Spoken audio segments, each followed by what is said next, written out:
Hello. Welcome to Games Lounge with me, Lindsay Marie Silver. And me, Sean Paul Johnston. Coming up on this episode, we're going to be having a look at lots of random news bites. And we're also going to be talking to the public to see what they're looking forward to at E3 this year. And giving our thoughts and impressions after Nintendo's recent investors meeting. Stay tuned for that.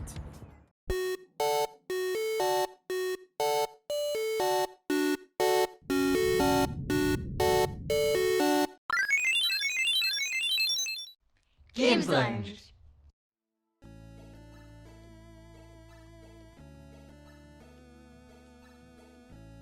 I have for you a recipe for making your own Raspberry Pi gaming table.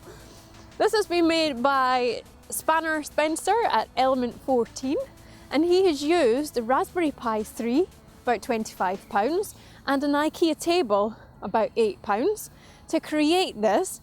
He also used a bunch of really mashable buttons and a fun joystick that he had in his workshop store to create this piece. And it looks amazing. I certainly want to have a shot of it. You can create your own one of these. We're going to post up all of the details as to where you can find the instructions to go about that. There's a Shinobi film in the making by Stories Productions, or Stories International, sorry, and it's going to be produced by Mark Platt. And he's going to be working on the property. So if you remember your old games from the Mega Drive, or maybe the SNES era, 1983 I think it was, there was obviously a bunch of games based off the Shinobi property. It's been a while since we've seen a ninja, but maybe this will be something new. Hopefully they can get this one right, and it'll be quite cool to see ninjas back on screen again. So yeah, we'll be looking forward to that one.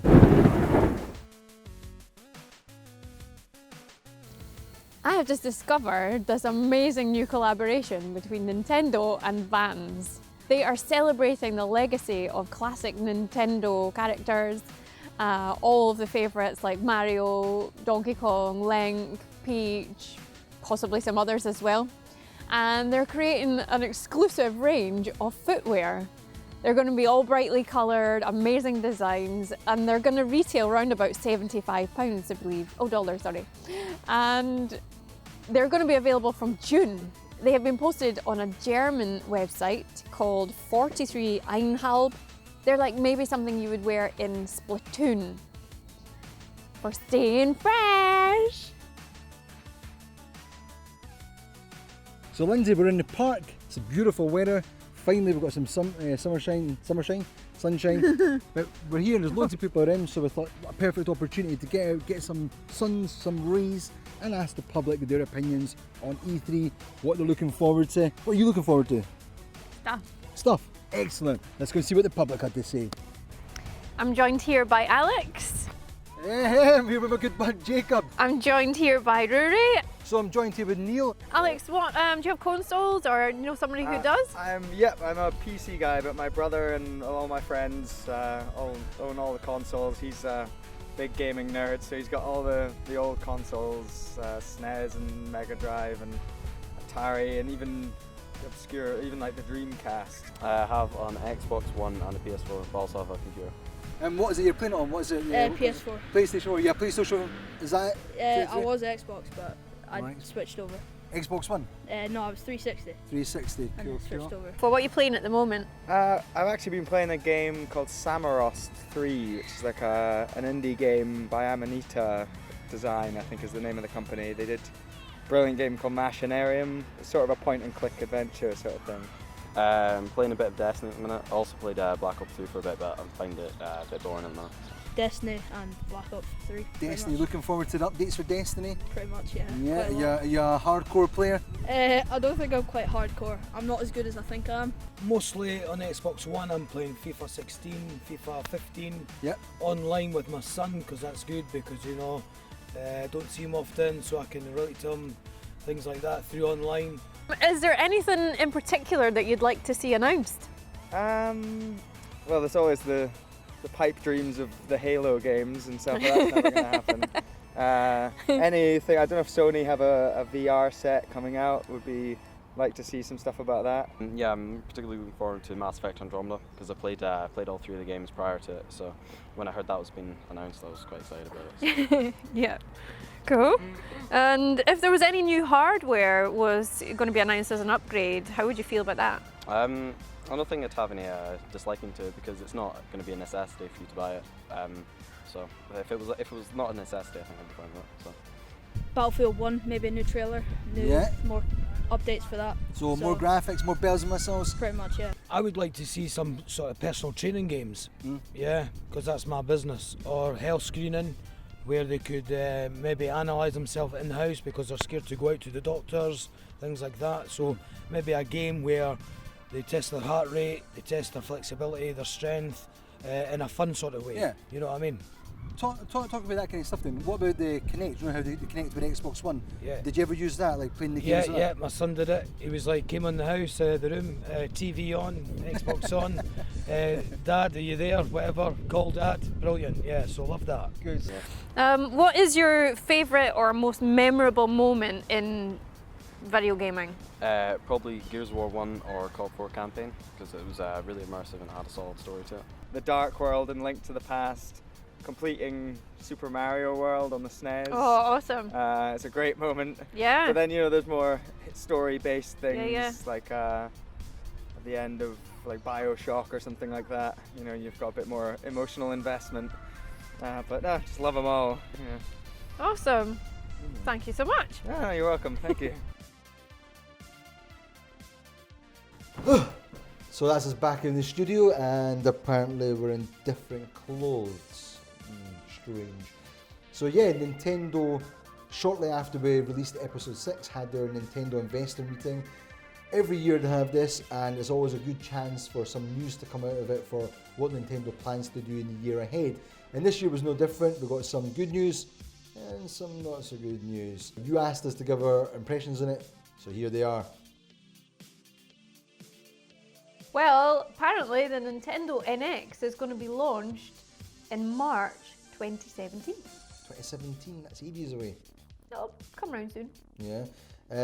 Exciting stuff. We're getting to finally know when the release date is for the console. It's a global release, isn't it? Yes, worldwide, yep. But it's a year away and they're going to miss the Christmas period. Well, yeah, they're going to miss potentially what could be the biggest point in the year for sales. Maybe they're going to use that time in the run-up to Christmas and during the Christmas period to do some pre-orders. Maybe the time after Christmas, they're going to be hoping to get people who've had Christmas pennies from Santa. Well, there was a kind of rumour on one of the sites. I'll see if I can find it and put something up here for you. But there was a rumour that at the Tokyo Game Show, this is normally where it's kind of been fading off for the last 10 years, but it seems like there's a rumour that Nintendo is going to be showing the Nintendo NX and possibly Sony's going to be showing the PlayStation Neo. But anyway, the Nintendo NX is what we're talking about. They're going to be hopefully revealing that at the Tokyo Game Show, and that's in September. So yeah, as you're saying, the run up to Christmas, it'll give you 3 months after the Tokyo Game Show to give all the full information what the console is, its proper name, if it's not going to be the Nintendo NX. By the way, I had a thing about this. NX, everyone keeps on thinking it's Nintendo cross-platform. But I'm actually thinking, I wonder if it's Nintendo New Experience. Because they keep going on, it's about a new console. So maybe the NX is Nintendo Experience or New Experience. This is the sign for experience, by the way. I'm going to say it stands for Nintendo Exciting.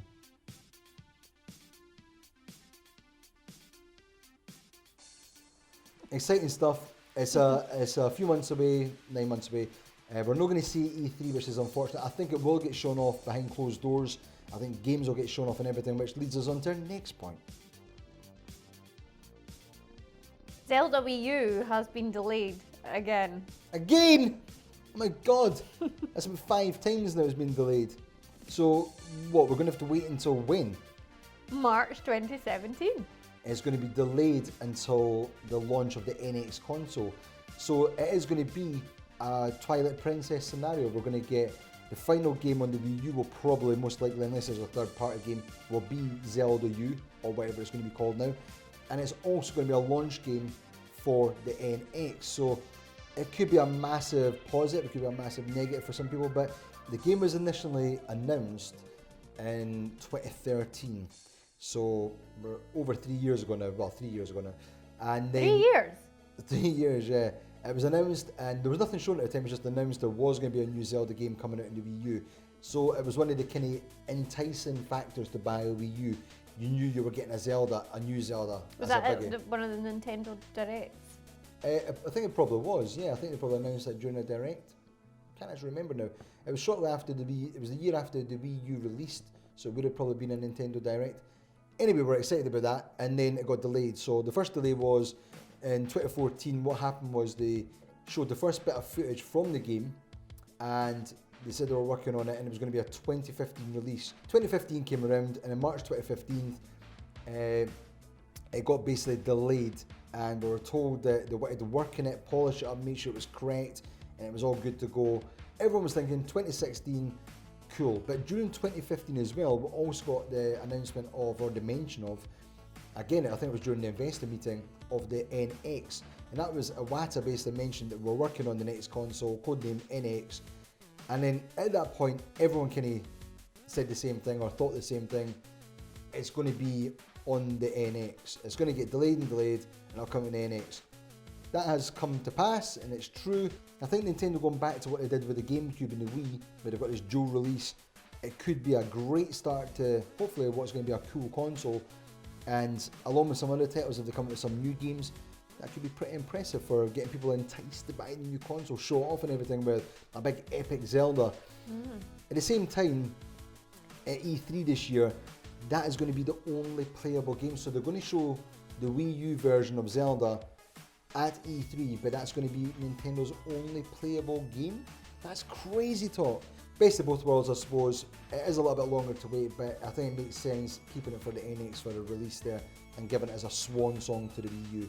So yeah, delayed, but maybe it's for the best.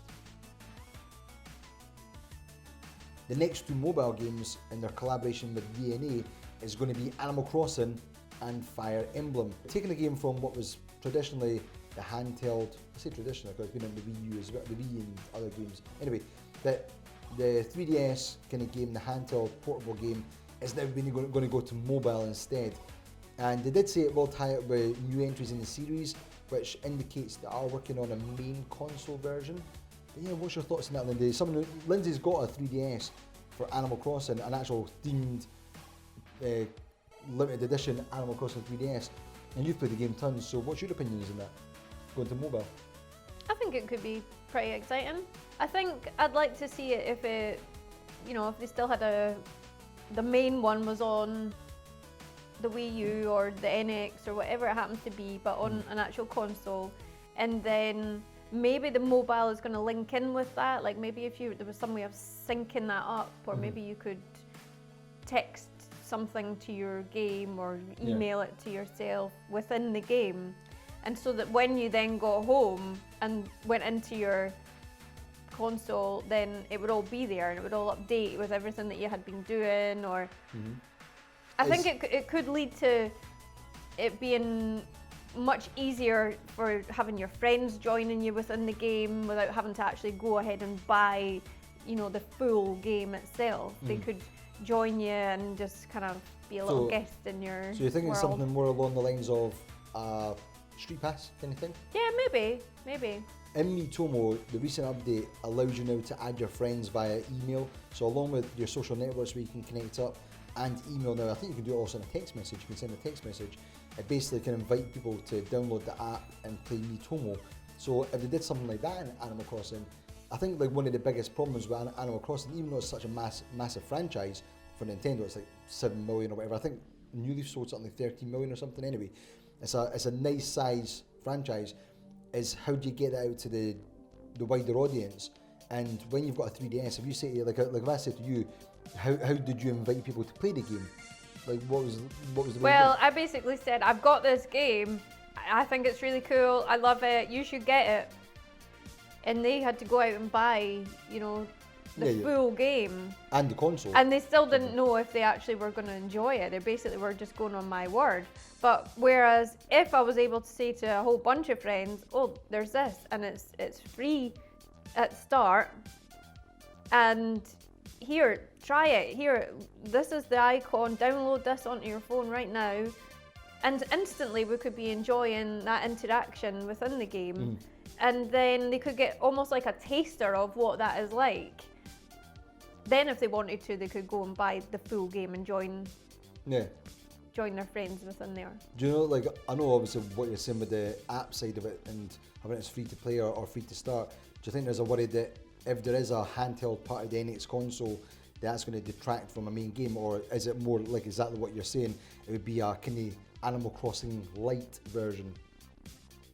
Well, yeah, for me, I think that would be the way that Nintendo could utilize it to its best potential, was if it all linked in together, if it all enhanced that full experience. Yeah. I think maybe it could detract from sales from the actual game itself if it, you know, turned out A full-on game or something. But then I suppose, like, if they were doing it similarly to Miitomo, where there was like in-app purchases, that maybe there's potential where maybe that would take over. Yeah, well, I think obviously Nintendo's looking to mobile gaming as a revenue stream, and it's been statistically proving that games that are free to play at the start generate a lot of revenue from transactions, microtransactions. So as long as they go kind of like the Miitomo route, where you can still play the game, even if it's not a full-on game, but you can still do the micro things like you're saying, like design a bit of furniture, imagine designing a bit of costume or something, and you can do that within the app, but you can't go fishing or do those kind of things. The main sort of aspects of what you think Animal Crossing is, you can do things like designing costumes, rearranging your furniture, happy home designer sort of type stuff. You can do that in there, but if you want to buy the latest furniture, you want to buy a full set because you're loaded, you can go and spend 50 quid and buy it, but you don't have to. You can still do the normal grind, build up your coins, as long as it's not too hard. Or if you've got the main console version, you can do that much easier in the main game. But then, yeah, it all syncs up. So you still get the full experience on the main consoles, but if you want to just have the mobile light experience, you can pay and get all those things. I think it'd be quite fun. You know how, like, in Animal Crossing, where like your random neighbour who moves in has this piece of furniture and they're like, I don't need, or I don't know, something, wallpaper or something. You're like, I don't need this anymore. Here you go. And they give it to you and you're like, meh, it's not really my style. And then, but you think, oh, well, I know somebody who would love that. Imagine you were like met up with your friends, like in reality. And then you were just like, I got this from a neighbor. Do you want it? And they were like, oh yeah, I would love that. And you literally just had both your phones there, and then you went ching like that, and then you had it. And I would really like the idea of like bringing actual reality into the game. Actual reality. But you know what? Actual, AR. Forget augmented reality. You've got actual reality. But do you know what I mean? Like that kind of merging the two. Yeah. I like that idea that maybe you could just literally have it there and then be like, to you. Don't know about Fire Emblem. I don't know the game itself. This season I've never played it, but obviously I'm assuming they're going to do similar things to that.